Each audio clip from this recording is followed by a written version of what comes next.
वेदनाही व्यक्त करावी लागली। आणि आता जर असे सत्तेचे सौदागर हे संस्कृती विकत घ्यायला जर निघाले असतील तर या निवडणुकीमध्ये या दोन्ही पक्षांना बाजूला सारलं पाहिजे। हे साकडं देखील आम्ही पुणेकरांना काँग्रेसच्या माध्यमातून या ठिकाणी घालत आहोत। या निवडणुकीत महाविकास आघाडी म्हणून पुण्यामध्ये सोबत येण्याचा प्रयत्न झाला। आम्ही तुतारी सोबत जाण्याकरता तयार होतो, मात्र ती पार्श्वभूमी आपल्याला सगळ्यांना माहिती आहे। आता आम्ही शिवसेनेच्या युबीटीच्या सोबत या निवडणुकीमध्ये पक्षाच्या वतीने सतीश पाटील साहेब हे आमचे निरीक्षक होते, उद्धव बाळासाहेब ठाकरे पक्षाच्या वतीने सचिन आहेरजी होते।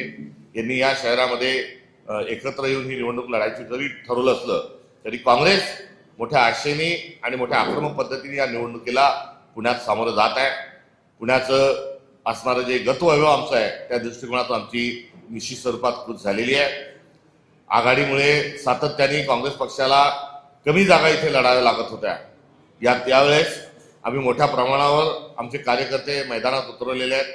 आमची नेतृत्वाची पहिली नव्हे तर दुसरी तिसरी चौथी फळी या निवडणुकीत आलेली आहे आणि सातत्याने आमच्यावर आरोप जरी होत असले तरी या निवडणुकीनंतर काँग्रेसचा कायाकल्प झालेला आपल्याला निश्चित दिसेल। हा देखील विश्वास नव्हे तर याची गावी आजच्या प्रसंगाच्या निमित्तानं या ठिकाणी देतो। आमचा जाहीरनामा, आमच्या जवळ महापौर एकापेक्षा एक अनुभवी सरस अशा स्वरूपाचं अग्रणी नेतृत्व आमचं आहे। पुण्यातलं ज्येष्ठ नेतृत्व हे मार्गदर्शनाच्या आणि एकंदरीत नियोजनाच्या भागात आहे आणि पुण्यातलं जे वर्तमान नेतृत्व आहे हे थेट निवडणुकांना लढत आहे।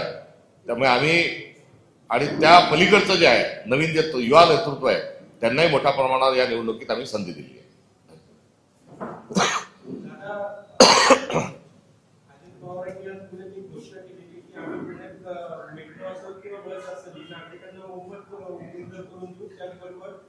महिलांना 5 लाखांवर एक बिनव्याजी पद्धतीने शाळेत त्यांना टॅबलेट मोफत दिली। तुम्हाला वाटते की प्रत्यक्षात घुसू शकेल तो घोषणा? यापूर्वी राज्य सरकारने लाडक्या बहिणीचे 1,500 चे 2100 रुपये करून सांगितलं होतं, ते जसं केलेलं नाही। शेतकऱ्याची कर्जमाफी करून जसं सांगितलेलं होतं आणि ते झालं नाही। एवढंच नाही तर एकी थाली के चट्टेबट्टे म्हणत असताना नरेंद्र मोदींनी दरवर्षी 2 कोटी रोजगार देऊ सांगितलं होतं। 12 वर्ष झाले, या 12 वर्षात 24,000 रोजगार त्यांनी हे दिलेत का? 24 कोटी रोजगार हे त्यांनी दिलेत का? या प्रश्नाचं उत्तर जसं नाही आहे तसंच या प्रश्नाचं नाही उत्तर राहणार आहे। आता या घोषणा करत असताना जर त्यांनी सांगितलं असतं की हे आम्ही करू आणि यासाठी लागणारं जे आर्थिक जे बजेट आहे ते 70,000 कोटी रुपयाचा जो भ्रष्टाचार आहे त्या भ्रष्टाचारातले पैसे या योजनेकडे वळती करू, असं जर दुसरं वाक्य त्यांनी बोललं असतं तर त्यांच्या या वक्तव्यावर विश्वास ठेवता आला असता।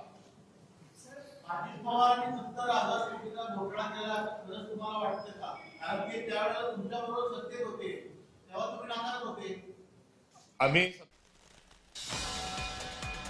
त्यामुळे पोर्शेकारप्रमाणे अजित पवारांची लोकशाहीला धडक आहे असं सपकाळ म्हणतात।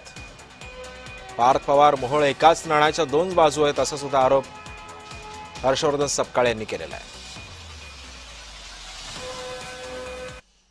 पुढची बातमी पाहूया। जयंत